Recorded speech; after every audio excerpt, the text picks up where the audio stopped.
This video is going to assist you with accessing your student account online.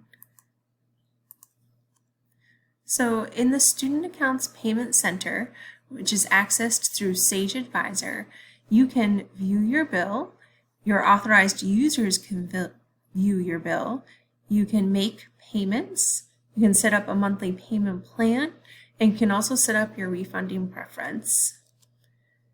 Once you're in Sage Advisor, you're going to click on the Student Accounts Payment Center. And then when you are there, this is what your home page will look like. You can look at your student account activity, your student account statements. You can add an authorized user, which is someone who can view and pay your bill on your behalf. You can set up your refunding preference.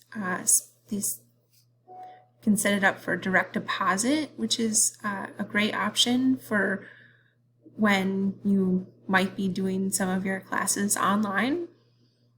When you go to make a payment, you can choose to make one lump sum payment or enroll in a payment plan. Just be sure to choose the option that you are wanting to do.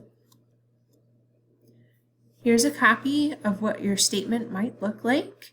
Up at the top will be all your charges. At the bottom will be your pending financial aid, and then it will calculate the amount due.